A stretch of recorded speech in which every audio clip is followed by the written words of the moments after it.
নমস্কার বন্ধুরা, একটি নতুন ভিডিও নিয়ে চলে এসেছি। ভিডিও থাম্বনেল দিকে তো বুঝে গেছেন বন্ধুরা কী নিয়ে আলোচনা করতে চলেছি। আজকে আমাদের আলোচনা বিষয় হচ্ছে 2026 বিধানসভা ভোট তো প্রায় চলে এসলো। সেই বিধানসভা ভোটে আইএসএফ এবং বামপন্থীদের মধ্যে একটা জোট নিয়ে প্রায় সিট সংখ্যা একটা জোট নিয়ে শেষের দিকে, আর হয়তো একটা দুটা হয়তো বৈঠক হতে পারে। প্রায় 90% সিট প্রায় আপনার কমপ্লিট হয়ে গেছে, আর হয়তো এক দুটা সিট নিয়ে হয়তো আর আছে সমস্যা যে আইএসএফ ছাড়তে যাচ্ছে না কিছু সিট, এবং সেই সিট নিয়ে আর হয়তো কয়েকটা একটু চলবে, হয়তো আর কয়েকটা মিটিং, তো সেটা নেতৃত্ব দেওয়ার বিষয়। তো আজকে আমরা আলোচনা করতে চলেছি সম্ভাব্য কারা প্রার্থী হতে চলেছেন। সম্ভাব্য, এখনও বলছি সম্ভাব্য, এটাই হতে পারে তার কোনো মানে নেই। সম্ভাব্য প্রার্থী তালিকা তো আপনার সাথে শেয়ার করি। যেমন উত্তরপাড়াতে মীনাক্ষীদি, আপনারা জানেন মীনাক্ষীদি উত্তরপাড়াতে যে প্রচার করে চলেছে, তাতে উত্তরপাড়াতে মীনাক্ষীদি কিন্তু দাঁড়ার সম্ভাবনা সবথেকে বেশি, প্রবল। এরপর হচ্ছে যাদবপুরে সম্ভবত সৃজনদা দাঁড়াতে পারে, না হলে সুজন চক্রবর্তী, দুজনের মধ্যে একজন প্রার্থী হতে পারে এবার যাদবপুরে। তবে দেখা যায় সেটা নেতৃত্বের বিষয়। এবার হচ্ছে বালিতে জানেন যে দীপশিতা ধর সম্ভাব্য প্রার্থী হতে চলেছেন, সম্ভাব্য এখনও বলছি। বালিতে দমদম উত্তর থেকে কিন্তু এবার সম্ভবত শতরূপদা দাঁড়াতে চলেছে, দমদম উত্তর থেকে। এরপরে আছে আপনাদের নন্দীগ্রাম, সম্ভাব্য নন্দীগ্রামে এখনও ঠিক হয়নি, তবুও সম্ভাব্য বলছি।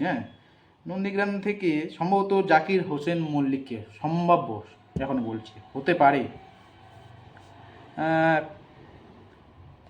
এবার আসছে বেহালা পশ্চিমে সম্ভবত কৌস্তব চট্টোপাধ্যায়, সম্ভবত এখন বলছি কৌস্তবদা হয়তো দাঁড়াতে পারে বেহালা পশ্চিম থেকে। কামারহাটি থেকে হয়তো সম্ভাব্য প্রার্থী হতে চলেছেন সায়নদীপ মিত্র, সম্ভাব্য বলছি। এবার বলছি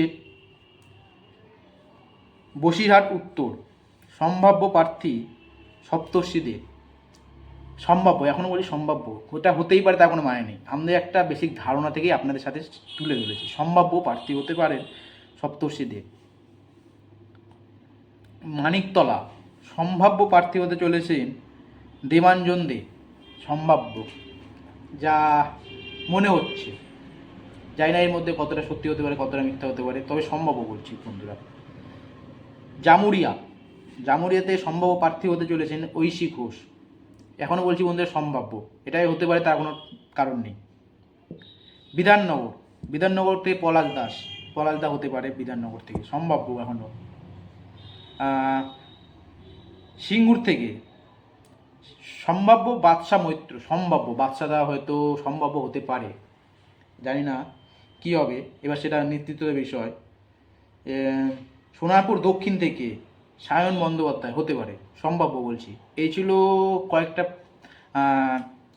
জায়গা বিধানসভা নিয়ে আজকে আলোচনা, জানি না কি হবে, তবে জবের সিট ডিক্লেয়ার হবে, কে কটা আসনে লড়ছে, তারপরে প্রার্থী তালিকা প্রকাশ করবে, সেটা আমাদের দেখার বিষয় থাকবে বন্ধুরা। তবে আপাতত এইটুকু যা শুনতে পাচ্ছি হতেও পারে এগুলা, তো জানি না কী হবে। তো যেই হোক প্রার্থী বন্ধুরা, আপনারা 2026টাকে ভালো করে খাটবেন, মাথায় রাখবেন 2026-এর ভোটটা খুবই গুরুত্বপূর্ণ ভোট। এবার কিন্তু একমুখী বা দুমুখী ভোট হবে না বন্ধুরা, ত্রিমুখী ভোট হবে। বামপন আইএসএফের যে জোট হয়েছে, খুবই শক্তিশালী জোট হয়েছে, যেখান থেকে প্রচুর আসন এবার কিন্তু পেতে চলেছে। আপনারা মনে করছেন যে কোথায় দেখতে পাচ্ছি, কিন্তু টিভি খবরে দেখায় না বন্ধুরা, আপনাদেরকে বলছি। এবার কিন্তু মানুষ বলছে, জনগণ বলছে এবার বামফ্রন্ট এবং আইএসএফ এবার প্রচুর সিট পাবে বন্ধুরা, আপনারা মিলিয়ে নেবেন। যেমন ভাঙ্গর থেকে নওশাদ সিদ্দিকী দাঁড়াবে এখান থেকে সম্ভবত, এবং ভাঙ্গর কিন্তু আবার নওশাদ সিদ্দিকী জিততে চলেছে। আপনাদের কী মতামত আপনারা কমেন্টে অবশ্যই জানিয়ে যাবেন।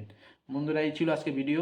তো ভালো থাকবেন, ভিডিওটাকে বেশি বেশি করে শেয়ার করবেন যাতে সকলের কাছে পৌঁছে যায়, এবং প্রতিটা কমরেড যেন ভালো করে 2026টাকে গ্রাউন্ড লেভেলে ভালো করে যেন তৈরি হয়। ভালো থাকবেন বন্ধুরা, এবং ভিডিওটাকে শেয়ার করবেন বেশি বেশি করে। যত শেয়ার করবেন, যত লাইক করবেন, তত ভিডিওটা আরও অনেক মানুষের কাছে চলে যাবে, যেন ভালো করে ভিডিও যেন আমাদের চ্যানেলে গ্রো হয়। প্রায় 3000 সাবস্ক্রাইবের কাছাকাছি চলে এসেছি বন্ধুরা। আপনাদের ভালোবাসা, এইভাবে ভালোবাসা দিবেন বন্ধুরা। ধন্যবাদ।